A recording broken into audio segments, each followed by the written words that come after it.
चला दिए हटा दो।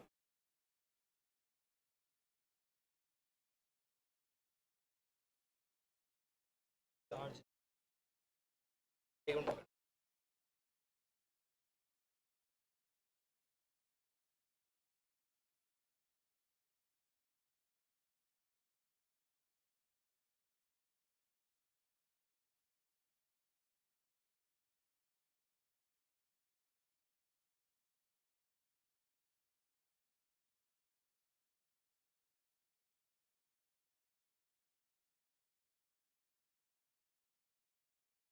आ जाओ आ जाओ, नहीं लाए आ जाओ।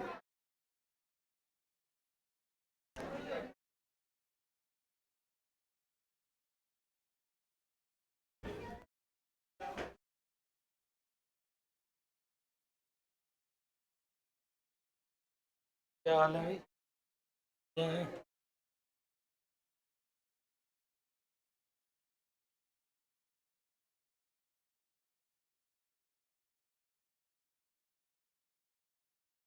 अरे भाई बातें मत कर, पढ़ाई कर ले।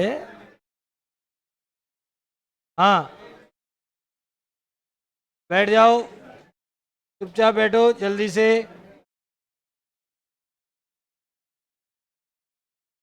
कहाँ इसका पेन दिख रहा है कहीं?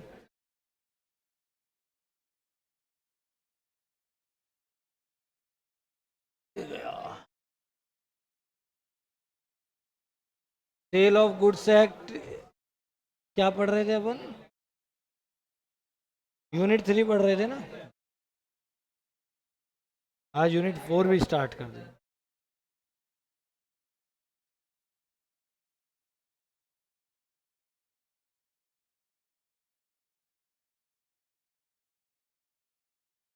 भाई ये गया। हाँ हाँ भाई, जिसको नहीं पढ़ना वो बाहर चले जाओ, और जिसको पढ़ना है वो यहीं रहो। देखो, sale of goods act,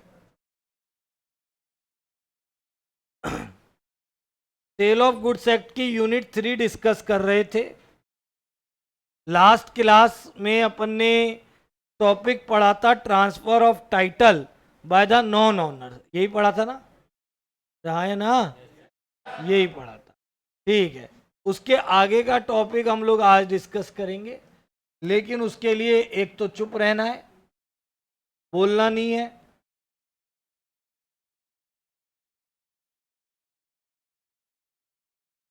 clear? अब सुनो, इधर देखो, बुक को छोड़ दो थोड़ी देर, इधर सामने ध्यान दो मेरी तरफ। हम लोगों ने जहां तक पढ़ा था यूनिट 3 में, उसके आगे ही चल रहे हैं। यूनिट 4 आज ही स्टार्ट कर देंगे। आज थोड़ी सी क्लास ज़्यादा है, कल क्लास नहीं हो पाई। आज कंसोलिडेशन क्लास नहीं है, ठीक है, डायरेक्ट रेगुलर क्लास ही है। तो जो लोग भी कंसोलिडेशन वाले ने तो परेशान हुए, नहीं परेशान करें, ठीक है। जब होगी बता दिया जाएगा, कंसोलिडेशन जरूर कराया जाएगा जिसका जितना भी रहा है, ठीक है। अभी आगे पढ़ते जाएं, पहले सिलेबस को एंड कर लें। भाई अपन ने यूनिट 3 में जो टॉपिक पढ़ा, जैसे सबसे पहला टॉपिक पढ़ा, फिर सेकंड टॉपिक भी हमने रीड किए करा आप लोगों ने, उसकी इतनी इंपॉर्टेंस नहीं थी। थर्ड तो वेरी इंपॉर्टेंट है। फोर्थ पॉइंट जो है, ये आधे से ज़्यादा टॉपिक वही है जो हम लोगों ने पहले ही पढ़ा हुआ है। फिर भी एक दो टॉपिक जो नए हैं वो हमें पढ़ने हैं। इसे याद नहीं करना है, इस टॉपिक को जो आज हम पढ़ेंगे यूनिट 3 में, सिर्फ इसको क्या करना है, समझना है, ठीक है। इस पे इतने क्वेश्चन नहीं आते, बट ठीक है, थोड़े बहुत क्वेश्चन आ जाएं तो अपन को उसको समझने के लिए अपन को क्या रहना है, रेडी रहना है। क्लियर? चलिए देखते हैं। तो सबसे पहले performance of contract of sale, ये हमारी हेडिंग है, ठीक है। कॉन्ट्रैक्ट ऑफ सेल कैसे परफॉर्म होगा, ये हमारी हेडिंग का नाम है। जल्दी चलो।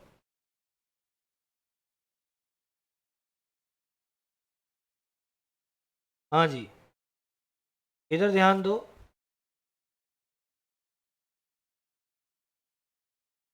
Performance of contract of sale, इधर The performance of contract of sale implied delivery of goods by the seller and acceptance of the delivery of goods and payment of price by the buyer. भाई performance of contract of sale का मतलब contract of cell perform कैसे होता है, तो भाई perform तब होता है जब सेलर गुड्स को डिलीवर कर देता है, बायर गुड्स की डिलीवरी ले लेता है और गुड्स का क्या कर देता है, पेमेंट कर देता है, तब कॉन्ट्रैक्ट ऑफ सेल क्या हो जाता है, परफॉर्म हो जाता है। क्या हो जाता है, परफॉर्म। ठीक है, बातें नहीं करनी।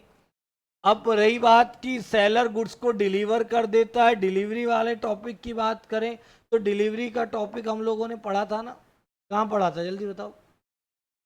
यूनिट 1 में डिलीवरी की डेफिनेशन क्या थी, voluntary transfer of position from seller to तो वही टॉपिक है, voluntary transfer of position from one person to another. Delivery कितने टाइप्स थे डिलीवरी के, कौन कौन से, एक्चुअल, कंस्ट्रक्टिव और क्लियर। अरे पढ़ा था नहीं पढ़ा था, ये टॉपिक वहीं पढ़ना है, यहाँ की जरूरत भी नहीं है। ठीक है, दे रखा है, बता देता हूँ, बस थोड़ा सा जरूरत नहीं है। इस टॉपिक पे आओ, rules regarding delivery of goods. Heading क्या है इधर, मैं जो पढ़ा रहा हूँ उसमें सिर्फ वो पढ़ना है, उसके अलावा कुछ नहीं। ठीक, अच्छा, डिलीवरी ऑफ रूल्स की, डिलीवरी के लिए उसके कुछ रूल्स हैं, rules regarding delivery of goods. तो उसके रूल्स हम लोग पढ़ लेते हैं, क्या क्या रूल हैं। इनमें से कुछ रूल आप लोग पहले से ही पढ़ चुके हैं कहीं ना कहीं, एक बार दोबारा पढ़ लो, ये टॉपिक ख़त्म करो, यूनिट ख़त्म करो, यूनिट नंबर किस पे आ जाओ, 4। बार बार बोल रहा हूँ, क्वेश्चन करते रहो, ठीक है, क्वेश्चन पूछते रहो। अभी तक किसी ने क्वेश्चन नहीं पूछे इस चैप्टर के, ठीक है, मैं अलग से नहीं कराऊंगा क्वेश्चन, आपको करने हैं, आपको पूछने हैं। ठीक है, ऐप चाहे वो आप एप्लीकेशन पे प्रॉब्लम क्लास पूछे, कॉल करके पूछें, चाहे क्लास से पहले पूछे, क्लास के बाद पूछे, बट पूछें। ठीक, क्वेश्चन प्रैक्टिकल थ्योरेटिकल टॉपिक सब कुछ आईसीआई से कर लेना है, प्रैक्टिकल केस स्टडी बार बार बोल चुका हूँ एमसीसी मॉड्यूल से करें, करना आपको ही है। क्लियर। पहला पॉइंट है rules regarding delivery of goods में डिलीवरी, तो गुड्स की डिलीवरी कब होती है, जब वॉलेंटरी ट्रांसफर ऑफ पोजीशन होता है और दोनों पार्टी उसके लिए क्या हो जाती हैं, एग्री हो जाती हैं। क्या हो जाती हैं, एग्री। और गुड्स किसकी पोजीशन में आ जाता है, बायर। अरे भाई पहले गुड्स किसके पास होता है, बाद में किसकी पोजीशन में आता है,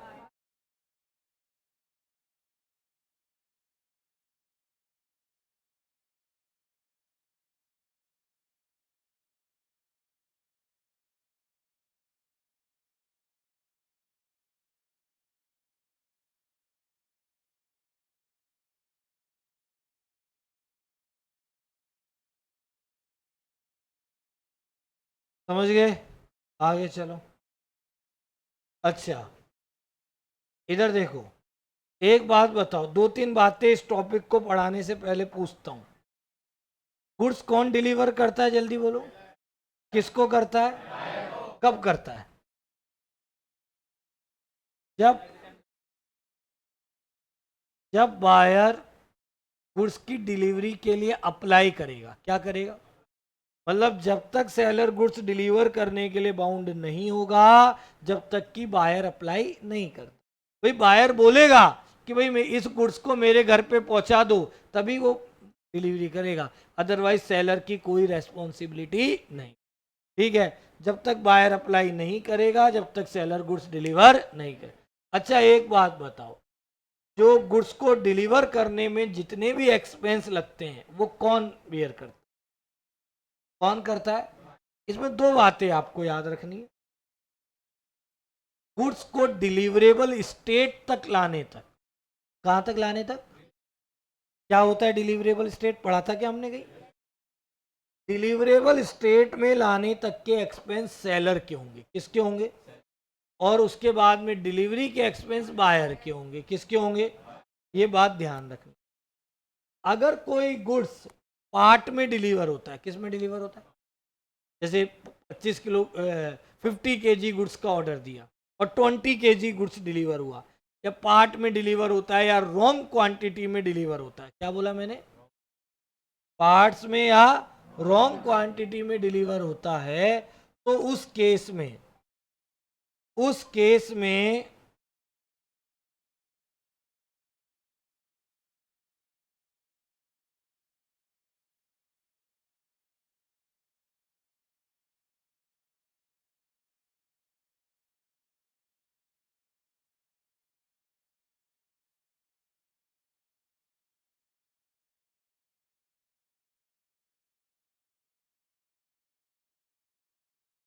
अगर गुड्स डिलीवर पार्ट में होता है या रॉन्ग क्वांटिटी में डिलीवर होता है, तो उस केस में क्या होगा?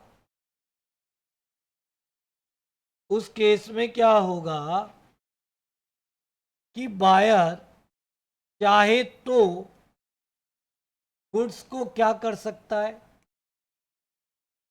चाहे तो गुड्स को क्या कर सकता है? ठीक है भाई, गलत क्वांटिटी में आ गया, 50 केजी मंगाया था, 20 केजी आया, बोलता नहीं चाहिए, ले जा, नहीं लूंगा, मेरी मर्जी। तो बायर चाहे तो एक्सेप्ट करे, चाहे तो क्या करे। अब रिजेक्ट कर दिया तो कर दिया, बात खत्म हो गई। लेकिन अगर एक बात बताओ, बायर और सेलर का कॉन्ट्रैक्ट हुआ राइस का 50 केजी का, सेलर ने डिलीवर किए 20 केजी, कितने केजी डिलीवर किए? और बायर ने एक्सेप्ट किया, क्या किया? तो यहां पर दो चीजें लिखूंगा, इफेक्ट, और एक लिखूंगा पहला इफेक्ट। सुनो, अगर बायर ने उसको एक्सेप्ट कर लिया, मतलब 50 की जगह कितने को इफेक्ट, 20 को जी को एक्सेप्ट कर लिया, तो इफेक्ट इसका वही आता है जैसे होल गुड्स की डिलीवरी का आता है। मतलब इसका इफेक्ट वही है कि हाँ भाई ठीक है कि 20 केजी के लिए गुड्स क्या हो गया है? डिलीवर। क्या हो गया है? डिलीवर। लेकिन क्या रिमेनिंग के लिए भी गुड्स डिलीवर हो गया? तो कॉमन सेंस की बात है, क्या रिमेनिंग के लिए भी गुड्स डिलीवर हो गया? No sir. तो उसका इफेक्ट, उस पहली बात तो इफेक्ट ये आया कि उसका 20 केजी के लिए तो वो डिलीवर हो गया, 20 केजी तो का तो कॉन्ट्रैक्ट एंड है, लेकिन रिमेनिंग क्वांटिटी का कॉन्ट्रैक्ट एंड नहीं है। रिमेनिंग का कॉन्ट्रैक्ट एंड नहीं है।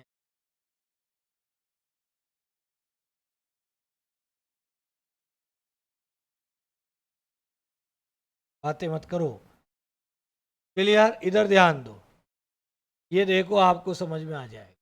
इधर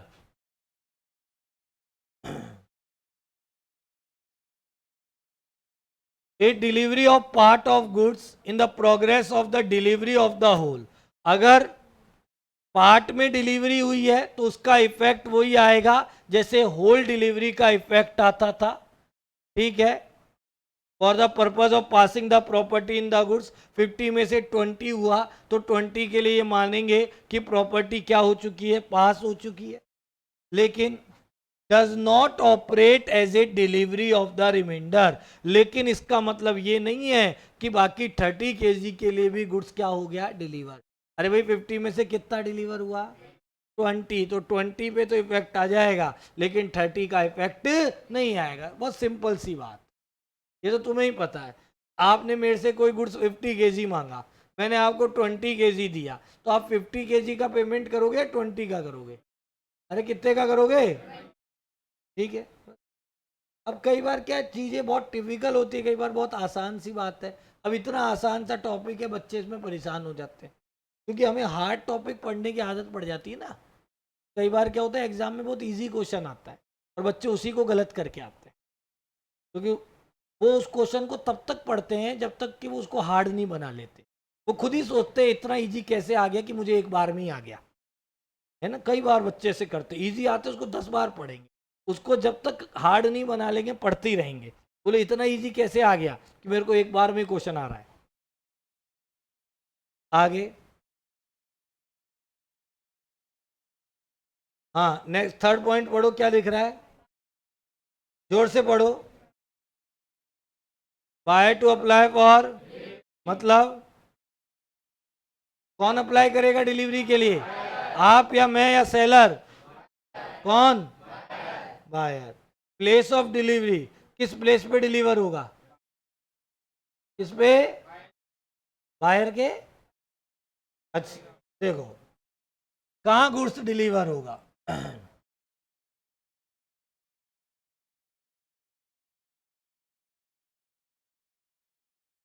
ये एक depend on the question, goods कहाँ डिलीवर होगा ये क्वेश्चन पे डिपेंड करता है, जो बायर और सेलर के बीच में जो एग्रीमेंट हुआ उस पर डिपेंड करता है।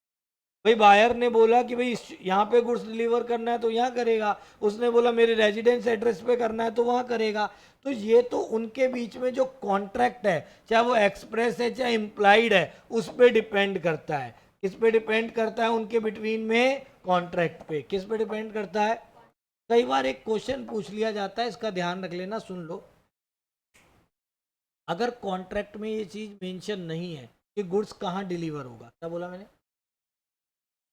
अगर कॉन्ट्रैक्ट में ये चीज मेंशन नहीं है कि गुड्स कहाँ डिलीवर होगा, तो उस प्लेस पे डिलीवर होता है जिस प्लेस पे कॉन्ट्रैक्ट किया। क्या किया गया? अगर इसने और मैंने कॉन्ट्रैक्ट यहां किया तो डिलीवर भी कहाँ होगा? कब? जब बायर और सेलर के कॉन्ट्रैक्ट में मेंशन नहीं है। क्या बोला मैंने? बायर और सेलर के कॉन्ट्रैक्ट में मेंशन नहीं है, तो उसी प्लेस पे होगा जहां पे क्या किया गया था? Contract. Next, time for delivery. हाँ भाई, किस टाइम पे होगा? तो कॉमन, इतने इजी पॉइंट है। आज क्या हो गया, कैसे सुस्त बैठे हो तुम सब? अरे कहाँ किस टाइम पे डिलीवर होगा? जो एग्रीमेंट के अकॉर्डिंग होगा। और लॉ में टाइम फिक्स नहीं होता तो हम क्या बोलते हैं? तो बोलो यार, फिर क्यों घबरा रहे हो? ये लो आंसर।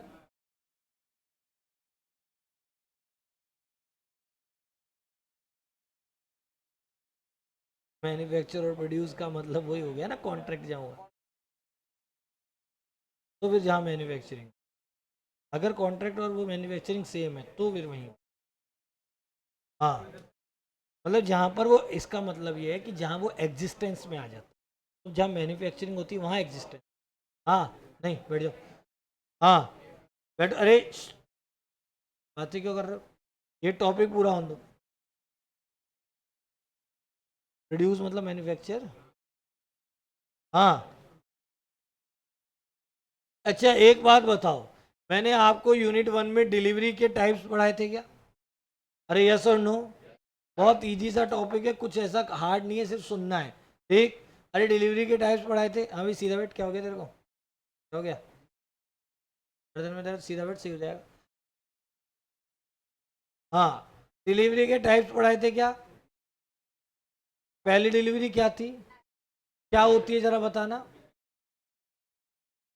दूसरी क्या थी? Constructive delivery. कौन बताएगा क्या होता है? देखो अगर आप लोगों को टॉपिक आते हैं तब तो आपको कोई दिक्कत आएगी नहीं। कंस्ट्रक्टिव डिलीवरी क्या होता है जल्दी बताओ, या तो तुम बताओ, नहीं फिर मैं पूछूंगा किसी से। जब कोई थर्ड पार्टी, चलो ठीक है, इसकी प्रॉपर डेफिनेशन क्या थी? When the goods are delivered without any change in the actual position और कस्टडी। अच्छा एक बार बताओ, दिसंबर में एग्जाम तुम्हारा है मेरा है? फिर पढ़ के कौन आएगा? लेकिन हम पढ़ नहीं, हम तो ठीक है, लेकिन हमें पढ़ना तो पड़ेगा।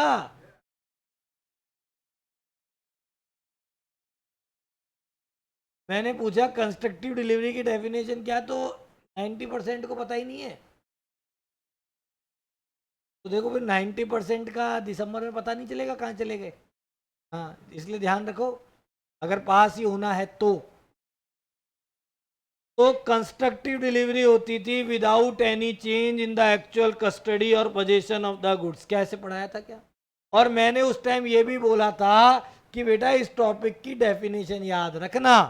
ठीक। और कंस्ट्रक्टिव डिलीवरी होती थी थर्ड पार्टी के थ्रू। किसके थ्रू होती थी? ये पॉइंट वही है, goods in position of third party, कि अगर गुड्स का पोजीशन किसी थर्ड पार्टी के पास है। किसके पास है? तो बताओ, थर्ड पार्टी के पास है तो ये कब माना जाएगा कि गुड्स बायर को डिलीवर हो गया? बताओ कब माना जाएगा? क्या पढ़ाया था वहां पे? जब वो बायर के बिहाफ पर होल्ड कर ले, जब थर्ड पार्टी बायर को इन्फॉर्म कर देती है कि भाई मैंने गुड्स तुम्हारे बिहाफ पर क्या कर लिया, होल्ड, तो ये माना जाता है कि गुड्स किसको डिलीवर हो गया, बायर को। वो सी नहीं। हाँ, टाइम क्या होगा, टाइम क्या होगा, रीजनेबल होता है। क्या होता है, भाई कॉन्ट्रैक्ट में फिक्स है तो फिक्स है, नहीं तो रीजनेबल टाइम यानी कि रीजनेबल आर होते हैं। एक्सपेंसेस फॉर डिलीवरी क्या बताया था कि कौन एक्सपेंसेस बियर करता है, कौन करता है, तो और डिलीवरेबल स्टेट में लाने के एक्सपेंस कौन करता है, तो देख लो डिलीवरेबल स्टेट के लिए क्या लिखा है, सेलर, और वैसे कौन करता है, बायर। अरे बताया था क्या, याद है, क्या भूल गए।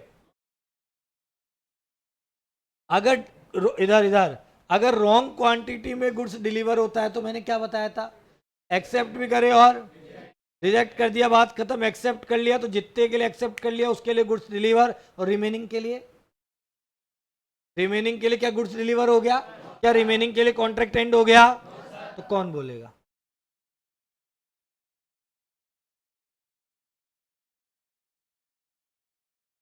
हाँ, इंस्टॉलमेंट डिलीवरी इधर बाद में पढ़ना, इससे सुन लो, इसको सुनना है, ज्यादा याद करने की जरूरत नहीं है। अरे क्या कोई सेलर किसी बायर को इंस्टॉलमेंट में गुड्स लेने के लिए बाउंड कर सकता है क्या, अरे कोई सेलर किसी बायर को इंस्टॉलमेंट में गुड्स लेने के लिए बाउंड कर सकता है क्या, नहीं कर सकता। क्यों, क्योंकि इंस्टॉलमेंट में गुड्स लिया जाएगा तो उसकी प्राइस क्या हो जाएगी, ज़्यादा। अरे हायर परचेज में ज़्यादा हो जाती है, पढ़ा था ना हमने, इसलिए बाउंड नहीं कर सकता। एक बात और, दो चीज़ें और पूछता हूँ। अगर गुड्स कैरियर को डिलीवर हो जाता है, किसको डिलीवर हो जाता है, तो इसकी रिस्क किसकी होती है, पक्का। और ट्रांजिट में अगर गुड्स डिस्ट्रॉय हो गया तो रिस्क किसकी होती है, अरे किसकी होती है, पढ़ाया था क्या ये, कब पढ़ाया,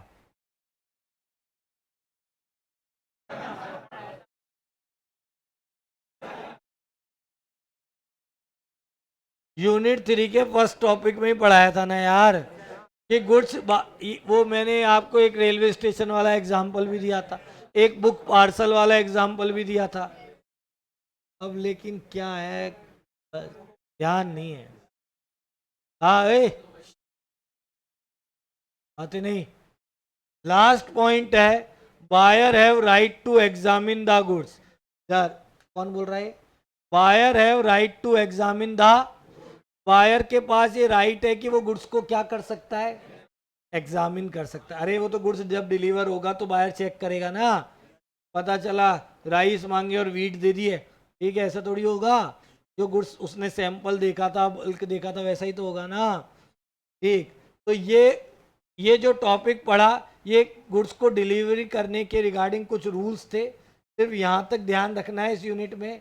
बाकी ये तो वही चीज़ है, वापस से कोई टाइप का नहीं है। क्लियर, ये यूनिट 3 का टॉपिक था जो काम का था। वैसे तो यूनिट 3 में हम लोगों ने आज से पहले वाली क्लास में जो पढ़ा था वहाँ तक ही क्वेश्चन पूछते हैं, बट अगर इस पर भी पूछ ले तो आपको आना चाहिए।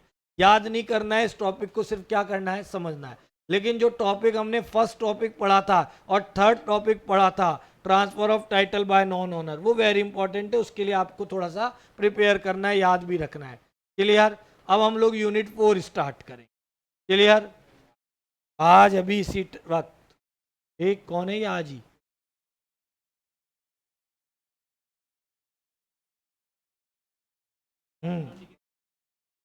बोलते जा, मैं सुन रहा हूँ।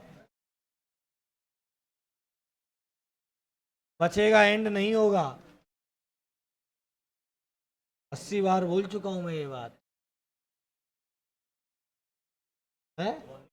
जब गुड्स गिरवी रखा जाता है तो उस केस में होता है, गिरवी वाला टॉपिक आपके कोर्स में नहीं है, इसलिए नहीं बताया गया, नहीं तो अब तक बता के एंड कर दिया जाता। पौनी, उसको पौनी बोलते हैं, पौनी, ठीक है, पौनी नहीं।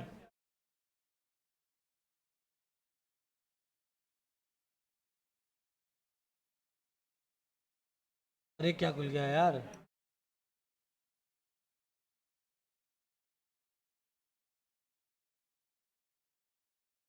रिपोर्टिंग खुल गई थी, रिपोर्टिंग।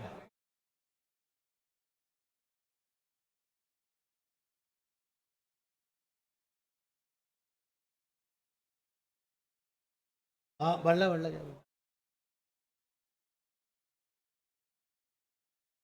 क्या नाम है इसका?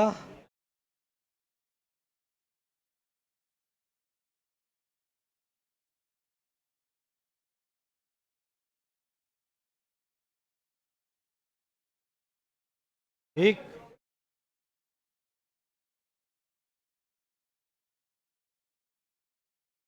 क्या हो गया? बोल रहे कल जन्माष्टमी है। मुझे मुझे पता ही नहीं था कल जन्माष्टमी है। तूने मेरी आंखें खोल दिया आज।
लो लाइट आ गई।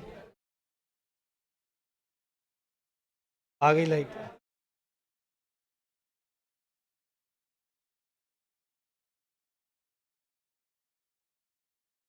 हाँ जी। हाँ। यूनिट 4।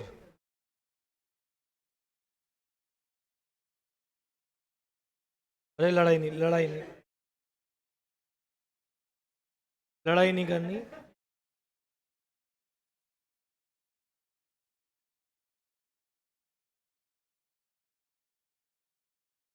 बोले भी मत। हाँ भाई, यूनिट 4 का नाम देखो क्या है, और अपना अपना मुंह बंद करके इधर ध्यान दो। Unpaid seller. अब ध्यान से समझना इसको, एग्जाम में क्वेश्चन आएगा इसका। ठीक। नहीं समझा तो गलत क्वेश्चन। अनपेड सेलर, सबसे पहले देखो, सबसे पहली बात यह है कि आज से पहले हमको ये पता था कि सेलर कौन है। क्या पता था? आपको भी पता था कि सेलर कौन होता है। इधर ध्यान दो भाई, सेलर कौन होता है ये बात तुम सब लोग अच्छी तरह से जानते थे।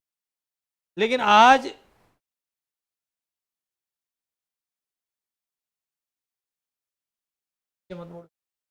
सेलर कौन है ये तो हम जानते हैं, लेकिन अब ये जानेंगे कि अनपेड सेलर कौन है।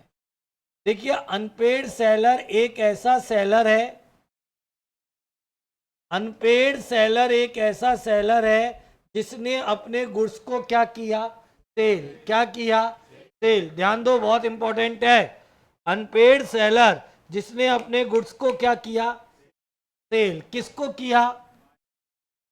बायर को किया। एक ऐसा सेलर जिसने गुड्स को सेल तो किया, लेकिन बायर ने उस गुड्स की होल प्राइस पे नहीं करी। क्या पे नहीं करी? अगर किसी गुड्स की होल प्राइस पे नहीं हुई, अगर सेलर को गुड्स की होल प्राइस नहीं मिली, तो फिर ये सेलर क्या बन जाएगा? अनपेड। एक ऐसा सेलर जिसे अपने गुड्स का पेमेंट नहीं मिला, पेड नहीं हुआ। अभी पढ़ना नहीं है, अब इसे इधर ध्यान देना। तो अनपेड सेलर कौन है? जिसे अपने गुड्स की क्या नहीं मिली? Whole price. क्या नहीं मिली? क्या नहीं मिली? सेलर ने गुड्स सेल किया 10,000 का बायर को, बायर ने 9,999 रुपए दे दिए, 1 रुपया नहीं दिया, तो भी सेलर क्या बनेगा? 1 रुपया नहीं दिया तो भी सेलर क्या बनेगा?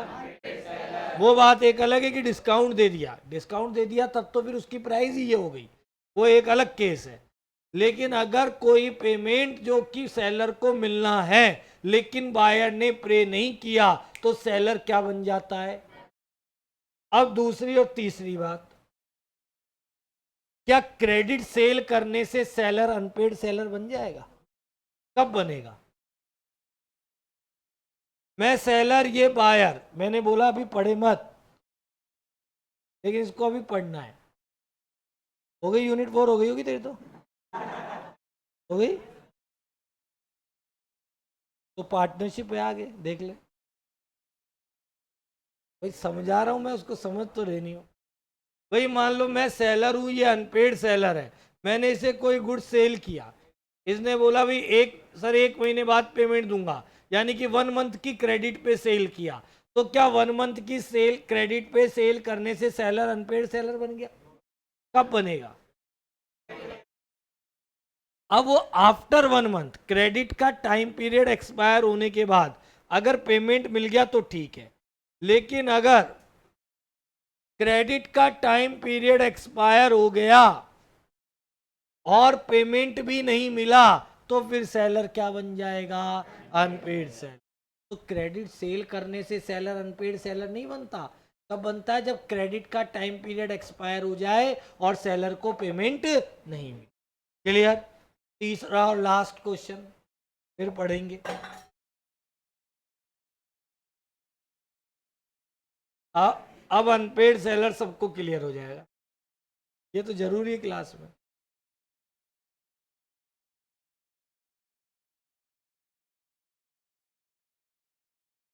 हाँ, इधर ध्यान दें, बातें नहीं, पीछे वाले जो लोग सिर्फ बातें करने आते हैं उनके लिए लंच टाइम दिया गया है, ठीक है, तब बातें करें। ठीक, अभी पढ़ ले। अच्छा, एक बात और बताओ कि अगर सेलर ने कोई गुड्स सेल किया, क्या सेल किया, और बायर ने उसका पेमेंट किसी बिल या चेक से किया है, तो क्या बिल या चेक मिलने से सेलर अनपेड सेलर बन जाएगा? कब बनेगा? तो बिल या चेक मिलने से सेलर अनपेड सेलर नहीं बनता, उस दिन बनता है जिस दिन ये मिला हुआ बिल या चेक ड्यू डेट पे क्या हो जाए? डिसऑनर्ड। क्या हो जाए? क्लियर? पक्का? अनपेड सेलर क्या पढ़ेंगे हम? कौन सा सेक्शन है इसका? 40, 40। पक्का?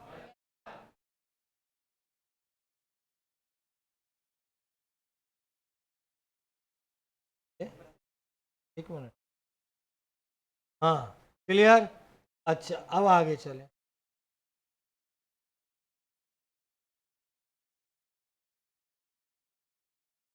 अच्छा, अभी सिर्फ ये समझना है कि अनपेड सेलर कौन होता है, इस बात पे बिल्कुल। क्या चाहिए? क्या हो गया?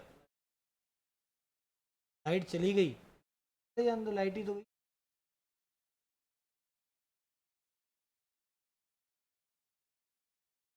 मेरा ध्यान पढ़ाई के अलावा सब जगह है। लाइट चली गई, ये हो गया, उसने ये कर दिया।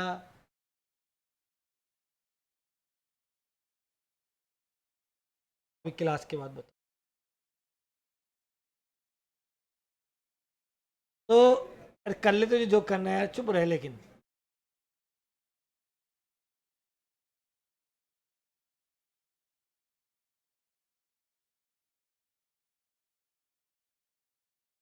हाँ भाई।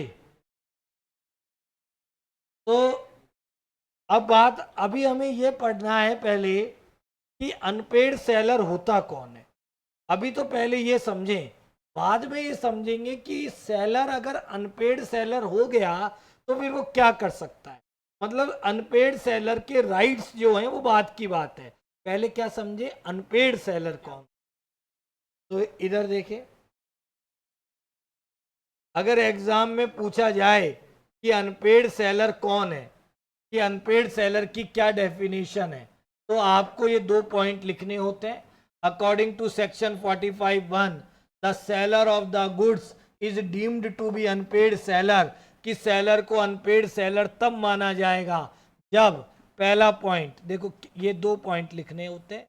पहला point, the whole of the price has not been paid, कि उसे गुड्स की क्या पे नहीं की गई, होल प्राइस पे नहीं की गई, और टेंडर, और या फिर उसको कोई प्रॉमिस नहीं किया, मतलब क्रेडिट सेल नहीं हुई फ्यूचर के लिए। Whole of the price has not been paid and the seller had immediate right of action for the price, और उसे होल प्राइस पे नहीं की गई, और सेलर के पास ये राइट है कि वो प्राइस के लिए क्या ले सकता है, एक्शन क्या ले सकता है। अरे बावलो, प्राइस के लिए एक्शन लेने का मतलब कि वो प्राइस के लिए बायर पर क्या कर सकता है। दूसरी बात, कौन था ये,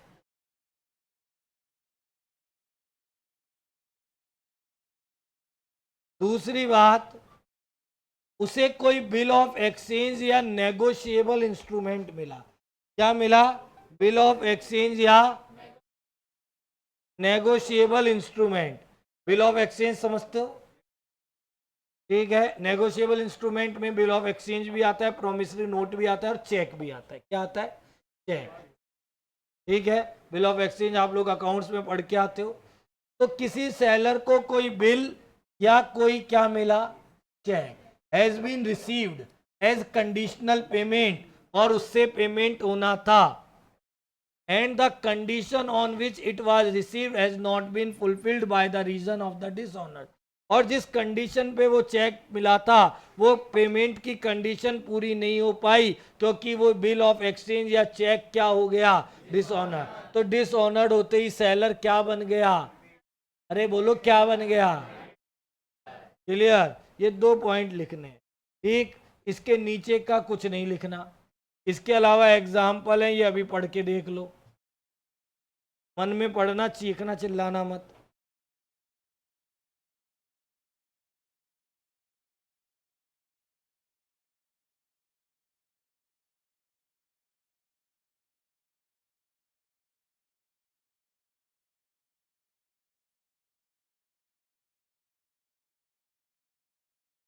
बताइयो।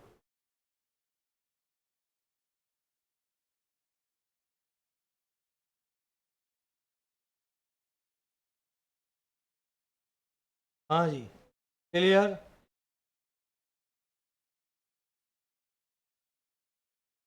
क्लियर, कोई डाउट।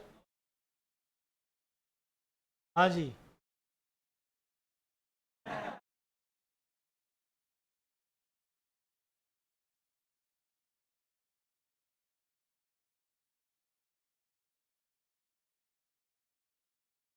तो इसके बाद में नेक्स्ट हेडिंग पे आते हैं अपन, इधर ध्यान देंगे। हाँ जी, नेक्स्ट हेडिंग का नाम देखो क्या लिखा हुआ है, दोबारा पढ़ो। किसके राइट्स पढ़ रहे हैं, अरे किसके, अब इसके राइट्स बाद में पढ़ेंगे, पहले कुछ चीजों को समझना पड़ेगा।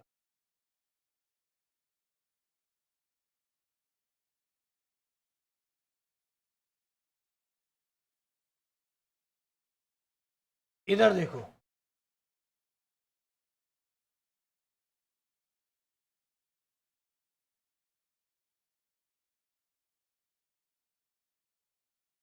बहुत ध्यान से समझना है, बुक को नहीं देखना है थोड़ी देर। अनपेड सेलर कौन होता है, ये बात तो क्लियर है ना सबको। अरे ऐसा कोई है क्या जिसको क्लियर नहीं है, बताओ, क्लियर है नहीं है, यस और नो। तो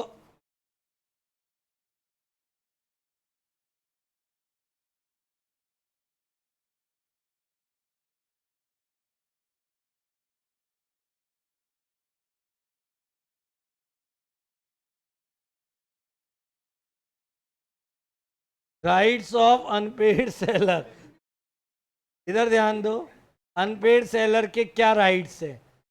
देखो, अनपेड सेलर कौन होता है ये तो समझ लिया। अच्छा, अनपेड सेलर ने क्या सेल किया? गुड्स। किसको सेल किया? तो उसको कुछ राइट्स तो मिलते हैं। अब ये बहुत इंपॉर्टेंट टॉपिक है, इस पे ध्यान दे लेना।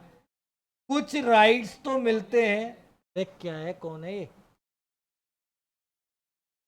नहीं बैठ सकते। अनपेड सेलर को कुछ राइट्स तो मिलते हैं अगेंस्ट गुड्स। क्या मिलते हैं? राइट अगेंस्ट, राइट अगेंस्ट, और कुछ राइट मिलते हैं right against buyer. Right against, अभी बुक की जरूरत नहीं है, सामने देखने की ज्यादा जरूरत है। ठीक है, तो अनपेड सेलर ने क्या सेल किया था? किसको सेल किया था? तो राइट अगेंस्ट गुड्स, गुड्स के लिए राइट्स, और राइट अगेंस्ट बायर, बायर पे राइट। अच्छा, अब ये गुड्स वाले जो राइट मिलते हैं अनपेड सेलर को, वो 3 होते हैं। कितने होते हैं? एक बार मैं पहले नाम लिखता हूं, बाद में समझाऊंगा।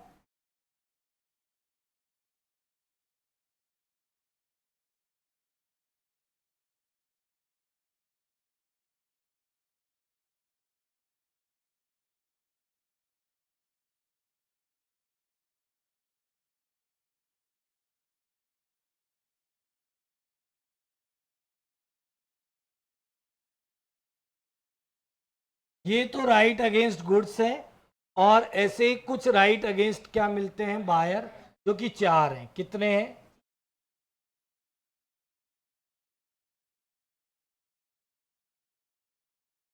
Suit for price, suit for damages,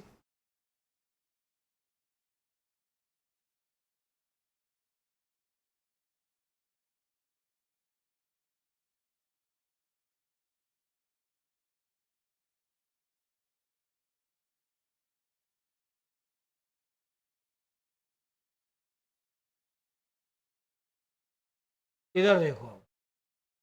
हाँ जी, जल्दी से ध्यान दो। हाँ भाई, हम कौन सा टॉपिक पढ़ रहे हैं, जल्दी बोलो। अनपेड सेलर पढ़ रहे हैं। क्या पढ़ रहे हैं? अनपेड सेलर के राइट्स। ध्यान से सुनना, अनपेड सेलर के कितने राइट्स हैं? 2। Right against, right against. हम लोग पहले राइट अगेंस्ट बायर पढ़ेंगे। क्या पढ़ेंगे? जब ये बायर कंप्लीट हो जाएगा तो हम लोग किस पे दिमाग लगाएंगे? ठीक है, नहीं तो नहीं लगाएंगे। क्लियर? इधर ध्यान दें, राइट अगेंस्ट बायर। इधर देखो, अनपेड, इधर जल्दी से। अनपेड सेलर ने क्या सेल किया? किसको सेल किया? सेल किया किसको किया? ये गुड्स दी, ये मान लो मैं सेलर हूँ, ये बायर है, मैंने इसको सेल किया। अब ये मैं सेलर, अनपेड सेलर कब बना? जब पेमेंट, गुड्स देने के बाद में सेलर ने, वो बायर ने उसकी क्या नहीं दी? अरे क्या नहीं दी? अरे होल प्राइस क्या नहीं दी? तो अब जब बायर ने होल प्राइस नहीं दी, मैं अनपेड सेलर हूं, तो मैं मेरे गुड्स की प्राइस मांगने के लिए इस पे केस करूंगा या नहीं करूंगा? तो सूट फॉर, सूट फॉर, थोड़ी देर बुक को नहीं देखना। ठीक, जैसे मैं पढ़ा रहा हूं वैसे पढ़ो, अपना दिमाग लगाओगे तो फिर तुम खुद ही पढ़ो। ठीक है, बुक से ही पढ़ाएंगे, रुक तो जाओ यार। तो अनपेड सेलर ने गुड्स सेल किया, बायर को सेल किया, बायर ने पेमेंट नहीं दिया, तो अनपेड सेलर उस पर केस करेगा, और वो भी किस चीज के लिए करेगा? अरे किसके लिए? अच्छा, दूसरी बात। अच्छा, इसमें एक कंफ्यूजन और हो सकता है आप लोगों के दिमाग में। कई बार क्या होता है, कॉन्ट्रैक्ट करते ही ऑनरशिप क्या हो जाती है? कई बार अगर राइट ऑफ डिस्पोजल लगा दिया, तो डिस्पोजल के केस में कॉन्ट्रैक्ट के बाद में भी ऑनरशिप ट्रांसफर नहीं होती। अब कई लोग ये सोच रहे हैं ये डिस्पोजल क्या है यार, ये कब पढ़ाया, पढ़ाया था क्या? कौन सी यूनिट में? ठीक है, 3 में पढ़ाया था, ठीक है। हमारे 2 में है तो बात अलग है, हमने तो 3 में पढ़ाया, ठीक। तो जिन लोगों को पता है डिस्पोजल क्या है वो तो समझ जाएंगे, बाकी लोग तो ये समझेंगे क्या वैकी वैकी बातें कर रहे हैं, ठीक है। हाँ, कोई बात नहीं। तो अगर ऑनरशिप, मेरा टॉपिक ये है कि ऑनरशिप ट्रांसफर हो भी गई या नहीं भी हुई, दोनों ही केस में अगर सेलर के पास गुड्स की प्राइस नहीं आई तो ऑनरशिप ट्रांसफर होने के बावजूद भी वो बायर पे अपने गुड्स की प्राइस के लिए क्या कर सकता है, केस क्या कर सकता है, जल्दी बोलो। दूसरा एग्जाम, दूसरी बात, ये बायर, मैं, इसने बोला गुड्स डिलीवर करा दो मेरे घर पे, मेरा ये एड्रेस है। मैंने कहा पेमेंट, बोले गुड्स ले आओ पेमेंट मिल जाएगा। ठीक है भाई, अपन इसके घर पे चले गए गुड्स डिलीवर करने, ये घर पे बोलता है नहीं चाहिए। यार अच्छा बावला आदमी है, पहले तो बोलता है दे दो, फिर मना कर रहा है नहीं चाहिए। तो अब अपन इससे क्या, अभी मतलब गुड्स की एक्सेप्टेंस लेने से क्या कर रहा है, मना कर रहा है। अब एक्सेप्टेंस लेने से मना कर रहा है तो क्या हम प्राइस के लिए केस कर सकते हैं? जब गुड्स ही नहीं लिया तो क्यों करेंगे? लेकिन हमें परेशानी हुई, हमें लॉस हुआ, हमें एक्सपेंस लगा, तो इसके लिए इसको क्या देना पड़ेगा? तो अगला पॉइंट पढ़ो, क्या लिखा हुआ है, सूट फॉर, क्लियर। नेक्स्ट पढ़ो क्या लिखा हुआ है, रेपुडिएशन ऑफ, इधर इधर हम इसके घर पे चले गए, कहा भैया पैसे दे दे गुड्स ले ले, क्या बोलता है? नहीं लेगा, नहीं चाहिए। अगर अब इसने मना किया तो हम इस कॉन्ट्रैक्ट को कैंसिल कर सकते हैं या नहीं कर सकते? हम मतलब कौन, सेलर इस कॉन्ट्रैक्ट को क्या कर सकता है, कैंसिल। अरे रेपुडिएशन का मतलब पड़ा,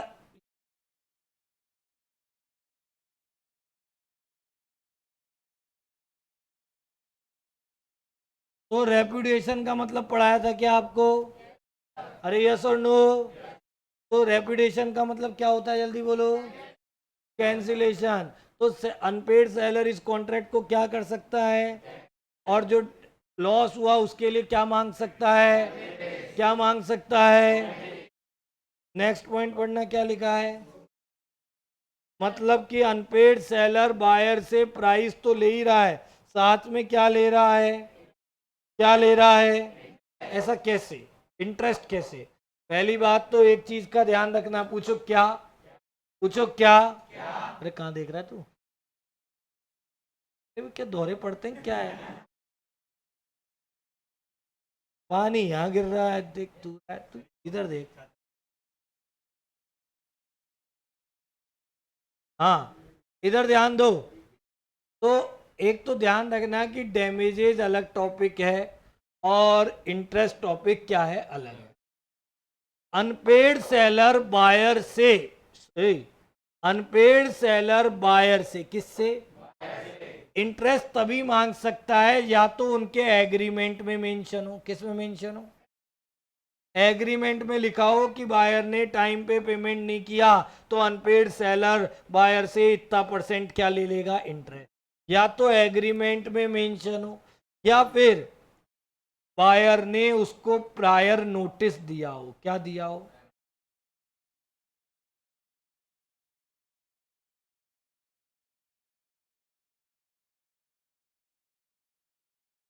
तभी हट गया।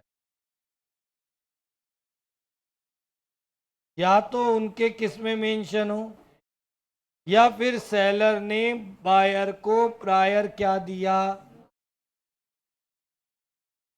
देखो, प्राइस के लिए कभी भी केस कर सकते हैं, डैमेजेस के लिए कर सकते हैं, कैंसिल कर सकता है, लेकिन इंटरेस्ट के लिए कभी भी नहीं कर सकते। तभी करेंगे जब पहले से किस में मेंशन है, या फिर बायर, सेलर ने, अनपेड सेलर ने बायर को क्या दिया है। ओके, समझ गए यहां तक? अनपेड सेलर के कितने राइट्स होते हैं? 4, 4 दिख रहे हैं, देखो 2 और आएंगे अभी थोड़ी देर बाद। ठीक है, पहला क्या था, दूसरा क्या था? तो हमने गुड्स वाला टॉपिक पढ़ाया, बायर वाला कौन सा वाला? बायर में कितने राइट्स थे? Suit for, suit for, suit for interest और रेपुडिएट द क्लियर ओपन करो।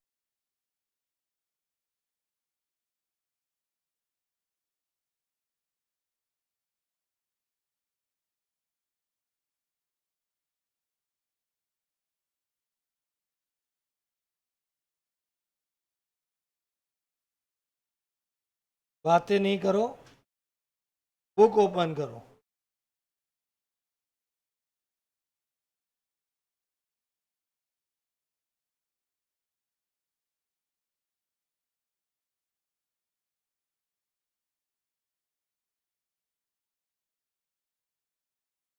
कौन बातें कर रहा है रे? हाँ जी, आ गया।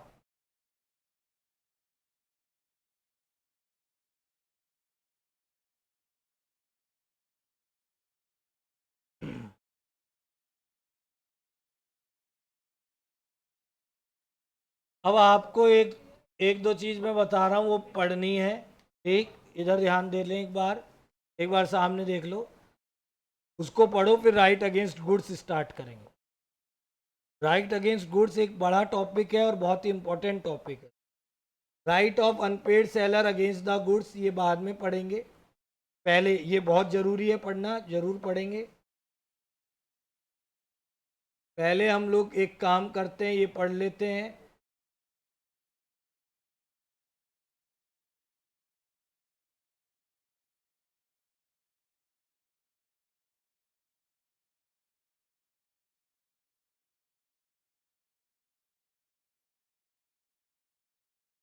Right of unpaid seller against the buyer, ये ओपन करो। पेज नंबर बताऊं क्या? 2.61। ठीक है, इसने बता ही दिया, पेज नंबर 2.61। क्लियर? ठीक होगा। Write of unpaid seller against the buyer, मिल गया। इसमें कितने पॉइंट इधर देख लो एक बार। पहला पॉइंट क्या लिखा हुआ है? सूट, इधर ध्यान देंगे सभी लोग 2 मिनट के लिए। पहला पॉइंट क्या लिखा हुआ है? सूट फॉर, जल्दी बोलो, सूट फॉर, तो प्राइस के लिए केस करेगा। क्लियर? सूट फॉर प्राइस, एक बार इसको रीड करेंगे भी आप लोग इधर। दूसरा क्या लिखा हुआ है? Suit for damages. तीसरा क्या लिखा हुआ है? रेपुटेशन। और तीसरा क्या, चौथा? एक बार यहाँ तक रीड कर लें, मैंने समझा दिया है पूरा, बट फिर भी कर लो। सूट फॉर प्राइस से स्टार्ट कर दो। ठीक,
ये पढ़ ये पढ़ लिया क्या?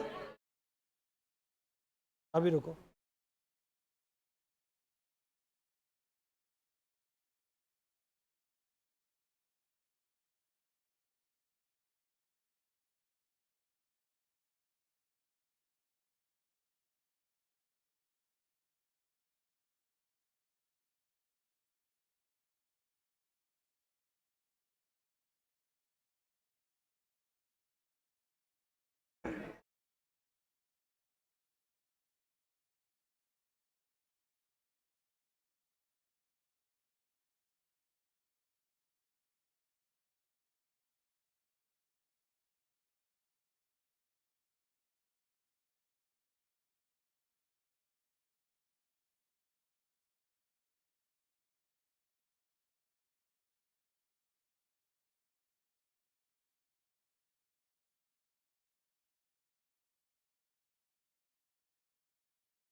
हाँ भाई। अरे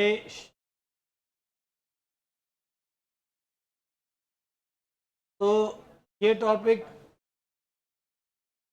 हुआ।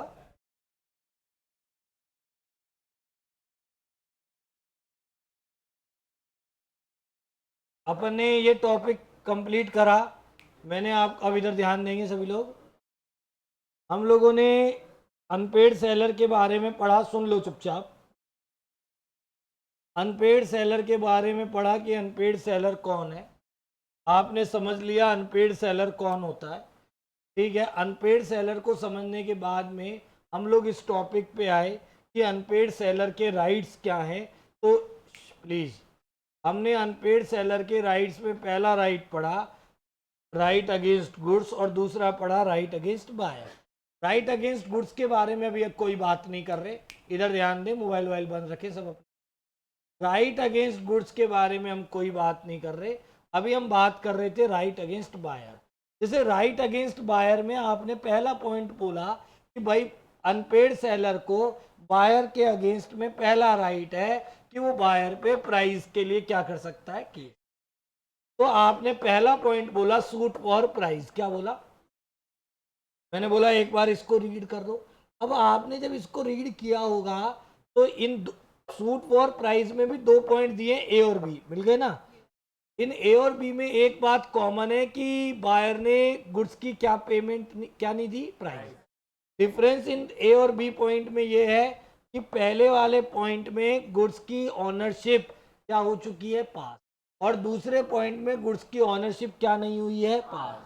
देखो मैंने फिर ये बात पहले भी बोली थी, मैं अगेन बोल रहा हूं, ऑनरशिप पास हुई चाहे नहीं हुई, लेकिन ऑनरशिप पास हो या ना हो, लेकिन अगर बायर ने प्राइस पे नहीं करी तो अनपेड सेलर बायर पे प्राइस के लिए क्या कर सकता है कि। तो डाउट है यहां तक? तो दूसरा तो बहुत इजी था, suit for damages for non acceptance, इसमें था ही नहीं।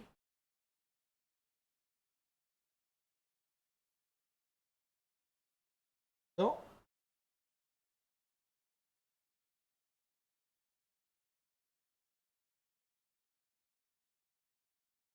भाई हमने ये पढ़ा था कि कई हमने ये पढ़ा था कि कॉन्ट्रैक्ट के टाइम पर ही ऑनरशिप क्या हो जाती है, ट्रांसफर। दूसरी चीज हमने एक पढ़ी थी डिस्पोजल वाले में, वहां पे सेलर ये कंडीशन लगा देता है कि कॉन्ट्रैक्ट के टाइम पे ऑनरशिप ट्रांसफर नहीं होगी, तब होगी जब मुझे गुड्स की क्या मिल जाएगी, प्राइस। अब अगर बायर प्राइस नहीं दे रहा तो सेलर तो प्राइस के लिए क्या करेगा।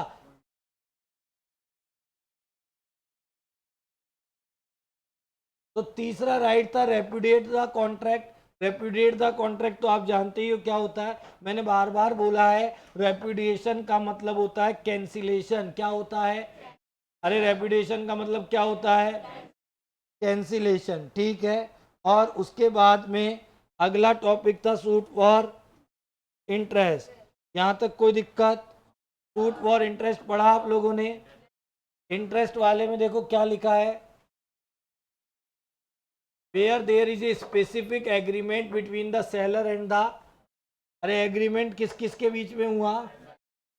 सेलर और बायर के बीच में। As to the interest on the price of the goods from the date on which payment becomes due, कि भैया जिस दिन से पेमेंट ड्यू है, अगर उस दिन पे पेमेंट नहीं किया तो उस दिन से हम आपसे क्या चार्ज करेंगे? इंटरेस्ट। अगर ये एग्रीमेंट हुआ तो सेलर बायर से क्या रिकवर कर सकता है? इंटरेस्ट। लेकिन अगर कोई एग्रीमेंट नहीं है, क्या नहीं है? एग्रीमेंट नहीं है, तो सेलर इंटरेस्ट चार्ज तब से कर सकता है जब वो बायर को क्या करेगा? नोटिफाई। नोटिफाई का मतलब बायर को क्या देगा? मैंने अभी आपको जब ये डायग्राम वो लिखा था तभी भी तो बताया था कि इंटरेस्ट के लिए केस तभी हो सकता है जब या तो क्या हो? एग्रीमेंट, या फिर बायर ने क्या दिया हो? वही तो ये बोल रहा है, वही मैं बोल। क्लियर? खत्म? आगे? ठीक है। तो अभी हमने राइट अगेंस्ट क्या पढ़ा? बायर। अब हम पढ़ेंगे राइट अगेंस्ट गुड्स। क्या पढ़ेंगे? वो कल की क्लास। ठीक? हाँ। अब जिसको एक दो बच्चे प्रॉब्लम कुछ पूछ रहे थे वो पूछ लो, बाकी लोग शोर मत करना, जिसको जाना है वो जा सकता है। चीखना चिल्लाना नहीं है, शोर नहीं होना चाहिए। हाँ,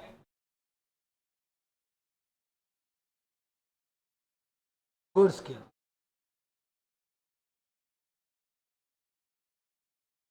सर्विसेज तो वैसे भी गुड्स में कवर नहीं है।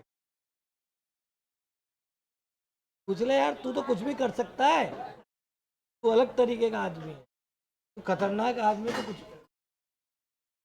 ये तो नियम है इस क्लास।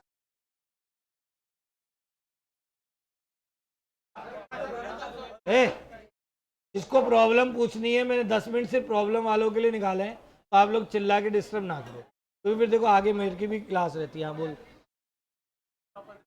अरे हिंदी में बोल, इंग्लिश में बोल, प्रस्तावक क्या होता है? ऑफरर होता है प्रस्तावक, इतनी तो मैं भी जानता हूँ, लेकिन तू इंग्लिश में बोल।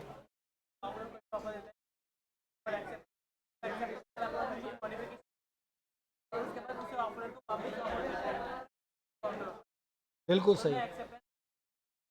क्वालिफाइड एक्सेप्टेंस मतलब उसने उसको चेंज कर दिया, तभी तो लिखा है कि काउंटर ऑफर देती है, ओरिजिनल ऑफर लैप्स हो जाता है। बैठ के पूछ लो, बैठ के। Which is open for acceptance over a period of time, जो एक्सेप्टेंस के लिए ओपन है, कभी भी दे सकते हो, लेकिन एक टाइम तक, 2 दिन 4 दिन 5 दिन। ये टूटेगी तो नहीं?